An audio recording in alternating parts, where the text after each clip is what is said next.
پوری قوم کو اطمینان نصیب ہو، پوری قوم کو مبارکباد۔ ایک خوشخبری کا مقام ہے۔ وہ قوم جو کئی سالوں سے معیشت کی چکی میں پس رہی تھی، وہ قوم جس کو سمجھ نہیں آ رہا تھا کہ ان کی معیشت کی دشا کیا ہوگی، ڈائریکشن کون سی ہوگی، سمت کون سی ہوگی، آج وہ تمام مسائل ختم ہو گئے۔ آج غریب کی سنی گئی ہے ویورز۔ آج غربت کے لیے، غربت سے نکالنے کے لیے عوام کو، پاکستان کی 24 کروڑ میں سے آدھی زیادہ آبادی جو پاورٹی لائن کے نیچے، اس کو نکالنے کے لیے آج ایک اس طرح کا پلان سامنے آیا ہے کہ جس کی جتنی تعریف کی جائے کم ہے۔ اور میرا خیال سے پاکستان کی آج تاریخ بن گئی ہے، نہ صرف یہ اکنامک تاریخ ہے، یہ سیاسی تاریخ بھی بن گئی ہے، یہ ایک اتہاس بن گیا ہے۔ جس زبان میں بھی یہ شبد بولیں آپ، وہ شبد آپ یہاں پہ آج دے سکتے ہیں، جس میں قابل تحسین، جس میں تاریخ، جس میں اتہاس، اس طرح کے بڑے بڑے لفظ بولے جائیں، وہ آج ہو گیا۔ پاکستان کو پہلی دفعہ اپنی اکنامیکل ریوائیول کے لیے سولوشن مل گیا ہے، اور وہ سولوشن نن ادر دین میاں محمد نواز شریف صاحب نے دیا ہے۔ آج وہ بتا رہے تھے کہ انڈسٹری کو ترقی کرنے کے لیے کیا پالیسی ہو سکتی ہے، اور وہ بڑے بڑے مہاویر اکانومی کے جو 4 سال سے ناکام و نامراد یہاں سے چلے گئے پاکستانی قوم کا پیسہ کھا کے، نواز شریف صاحب نے آج ایک لائن میں سارا مسئلہ ہی کلیئر کر دیا۔ سنوائیں۔ جو انڈسٹری میں انویسٹ کرے گا اس سے نہیں پوچھا جائے گا کہ پیسہ کہاں سے آیا ہے، اور یہ ان اداروں کے لیے بھی پیغام، آئی تھنک نیب کی متعلق بات ہو رہی ہے جو اوبیسلی بزنس مین کو تنگ کرتے ہیں۔ اس کے دونوں پہلو ہو سکتے ہیں، اس میں ضرور بات کریں گے، لیکن نواز شریف صاحب نے آج پالیٹکس میں بھی بڑی خاطر خواہ بات کی۔ انہوں نے کھول کے بیان کیا کہ بیسکلی کس طرح حکومت میں کو انہوں نے لنگر آن کیا شہباز شریف صاحب کی، اور وہ بتاتے ہوئے ذرا سن لیجئے، وہ بتا رہے تھے ان کو حکومت کی کوئی ضرورت نہیں تھی، لیکن ہوا کیا، کس طرح عمران خان نے یہ ایک دن کی جو حکومت تھی شہباز شریف صاحب کی، 1 ہفتے یا 1 مہینے کی رہتی، یہ 18 یا 16 ماہ تک چلے گی۔ سن لیں جی۔ جھکنے والے بھی نہیں اور دھمکیاں کھانے والے بھی نہیں۔ حسن ایوب صاحب، آپ پہلی دفعہ تشریف لائے میرے پروگرام میں، ذرا آپ کا بھی موقف سننے کے، ویسے تو میں دیکھتا رہتا ہوں آپ کو، سر یہ نواز شریف صاحب کے پیچھے واڈا صاحب، ارشاد بھٹی صاحب یا دوسرے لوگ ویسے ہی پڑے رہتے ہیں، یا واقعی ان بیچاروں کو، وہ بیچارے ایسی بات کر دیتے ہیں جیسے یہ انڈسٹری والی بات ہوگی، پھر وہ خواتین والی کا بھی بات ہو؟ جی جی ایوب صاحب۔ کامران شاہ صاحب، 1 منٹ حسن بھائی سے بات کرنے سے پہلے 1 سیکنڈ حسن بھائی، ایک سوال میرا، حسن بھائی، حسن بھائی 1 منٹ، ایک سوال میرا اور لے لیجئے گا پلیز۔ جی جی بتائیں۔ حسن بھائی، میں کامران شاہ صاحب کا تھوڑا سا ڈس ایگریمنٹ پہ جاؤں گا۔ میں نواز شریف اسپیسیفک نہیں ہوں، میں تمام ایکسپائرڈ تمام لیڈرز انکلوڈنگ تحریک انصاف، نون لیگ، پیپلز پارٹی، سب کو کہتا ہوں کہ انہوں نے کچھ نہ دیا ہے نہ دیں گے۔ So overall by and large میں ڈیموکریٹک ایکسپائرڈ کرپٹ سسٹم کی بات کر رہا ہوں۔ بالکل ٹھیک۔ جی حسن بھائی۔ جی صحیح ہے۔ نہیں، فیصل واڈا صاحب جو ہیں وہ پولیٹیشین ہیں، انہوں نے اپنی بات کرنی ہے، انہوں نے اگر وہ اپوزیشن کر رہے ہیں تو انہوں نے تمام سیاسی جماعتوں پر تنقید کرنی ہے، یہ ان کا رائٹ ہے، اور میں آئی ریسپیکٹ ہم، اور میرا تو ذاتی تعلق ہے ان سے، بھائی چارہ ایک ہے، تو میں ان کی بات کو میں کاؤنٹر نہیں کروں گا، میں تو اپنی بات کروں گا۔ یہاں اگر لسٹ بتا دی جائے تو قیامت آ جائے گی۔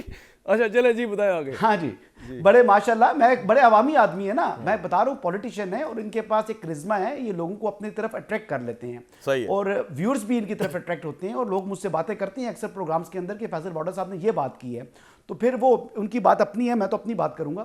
دیکھیں کامران شاہ صاحب، بات یہ ہے کہ نواز شریف صاحب جو ہیں وہ لاڈلے نہیں ہیں، عدالتوں کے لاڈلے بھی وہ نہیں ہیں۔ اگر عدالتوں کے بھی لاڈلے وہ ہوتے تو کیا آج بھی وہ نااہل ہوتے؟ ابھی تو 21 تاریخ کو یا 20 تاریخ کو ان کی اپیلیں جو ہیں وہ سماعت کے لیے مقرر ہوئی ہیں۔ 21 نومبر کو ہوگی سر، انہوں نے قانونی جنگ یا قانونی جو دریا ہے اس کو 21 نومبر کو سماعت کے لیے مقرر ہو گئی ہیں، بہت بڑی پیشن اسلام آباد ہائی کورٹ، ایون فیلڈ اور 21 نومبر کو۔ تو جی تو اب دوسری طرف بات کی جائے تو موجودہ اسٹیبلشمنٹ، وہ بات تقریباً انہوں نے جو ہے نا مبہم انداز میں فیصل واڈا صاحب نے بھی بات یہ بیان کر دی کہ موجودہ جو اسٹیبلشمنٹ ہے وہ اس وقت جو پولیٹیکل فائٹس ہیں اس کے اندر وہ انٹرفیئر نہیں کر رہی۔ وہ تمام جو سیاسی جماعتیں ہیں انہوں نے ہی اپنی لڑائی لڑنی ہے، یہ ان کی جنگ ہے، وہ جیتیں یا وہ ہاریں، جس نے جیتنا ہے وہ جیتے، جس نے ہارنا ہے وہ ہارے۔ ہاں، ان کو وہ اس اینٹی سٹیٹ ایلیمنٹ کو وہ سپیئر نہیں کر رہے جن لوگوں نے 9 مئی کے واقعات میں ملوث رہے ہیں، ان کے خلاف قانون کے مطابق کارروائی ہوگی۔ لیکن یہ اسٹیبلشمنٹ کا عزم ہے موجودہ اسٹیبلشمنٹ کا کہ انہوں نے یہ بات کی ہے کہ فری۔ تو حسن بھائی پھر نواز شریف صاحب کے متعلق اتنا کیوں پرسیپشن ابھر کے سامنے آ رہا ہے؟ تمام پولیٹیکل پارٹیز جو ہیں وہ یہ کہہ رہی ہیں کہ ان کے لیے سٹیج سجایا جا رہا ہے، ان کے لیے سٹیج بنائی جا رہی ہے۔ جی بہت اچھا سوال کر رہی ہیں، بہت اچھا سوال ہے، بہت اچھا سوال ہے۔ بات کی جاتی ہے جی کہ نواز شریف صاحب کو صرف لیول پلینگ فیلڈ دی جا رہی ہے اور کسی کو لیول پلینگ فیلڈ نہیں دی جا رہی. اس کا بنیادی مقصد یہ ہے کہ ابھی کیونکہ پنجاب کے اندر مسلم لیگ نواز کے مقابلے میں جو بڑی جماعت تھی وہ پاکستان تحریک انصاف تھی, جو اس کی جو فرسٹ اور سیکنڈ ٹیئر کی لیڈرشپ ہے وہ اس وقت منظر نامے سے غائب ہے. اب تھرڈ ٹیئر یا فورتھ ٹیئر کی جو لیڈرشپ ہے اس نے کیا الیکشن لڑنے ہیں اور کس نے الیکشن کمپین کو لیڈ کرنا ہے, یہ ابھی تک ایک کوسچن ہے, مسٹری ہے, مجھے بھی ابھی تک سوال کا جواب نہیں مل سکا. تو ایسی صورتحال میں مسلم لیگ نواز کے لیے اس وقت جو جیت ہے وہ بڑی واضح دکھائی دے رہی ہے. اور پنجاب کے اندر بھی میں آپ کو بتاؤں کہ اگر آپ یہ بات کر رہے ہیں کہ جی جو 63A کے فیصلے کے بعد جو ضمنی انتخابات ہوئے تھے اور اس میں مسلم لیگ نواز کے امیدواروں کو شکست ہوئی تھی, تو میں یہ بات واضح کر دوں کہ وہ مسلم لیگ نواز کے امیدوار نہیں تھے, وہ پی ٹی آئی کے منحرف اراکین تھے جن کو شکست تو آپ کہہ رہے ہیں اتنا کوئی پاپولیرٹی کا مسئلہ نہیں ہے نون لیگ کا. 21 اکتوبر کو جو لاہور کا جلسہ کیا ہے, اسی جلسے کی وجہ سے جو علاقائی جماعتیں ہیں یا جو صوبائی جماعتیں ہیں وہ اٹریکٹ ہوئی ہیں ٹورڈز مسلم لیگ نواز.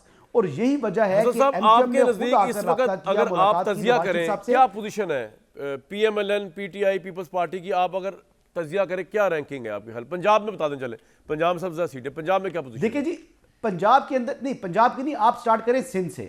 سندھ سے اگر سٹارٹ کریں تو یہ جتنے مرضی الائنس بن جائیں, سندھ میں پاکستان پیپلز پارٹی کی صوبائی حکومت کو نہیں روک سکتے یہ الائنسز. ٹھیک, اب سر پنجاب پہ آ جائیں پلیز. دیوار پر لکھا صاف دکھائی دے رہا ہے. اب پنجاب پہ آئیں نا پلیز. جی سر, اب پنجاب پہ آئیں پلیز. تو اسی طریقے سے پنجاب کے اندر مسلم لیگ نواز کی جو وکٹری ہے وہ دیوار پر لکھی دکھائی دے رہی ہے. یہ جتنے مرضی جو ہے اس پر تنقید کر لیں کہ نواز شریف مقبول نہیں ہے, لاہور سے شریف فیملی جو ہے فرار اختیار کر رہی ہے, تو آج میں نے اپنے پروگرام میں یہ خبر دی تھی کہ پوری شریف فیملی لاہور سے اپنی پرانی جو آبائی ان کی نشستیں ہیں جہاں پر وہ پہلے ماضی سے الیکٹ ہوتے رہے ہیں, وہ ان تمام نشستوں پر الیکشن کنٹیسٹ کر رہے ہیں. اور جو یہ بات پھیلا رہے ہیں کہ وہ شریف فیملی فرار اختیار کر گئی ہے لاہور سے اور لاہور ان کے ساتھ نہیں رہا, تو وہی بات ہے کہ 8 فروری کو آپ کو وہاں سے جو بیلٹ باکس سے ووٹیں نکلیں گی وہ آپ کو نظر آ جائیں گی. واہ, چلیں جی, آپ کا پوائنٹ آ گیا.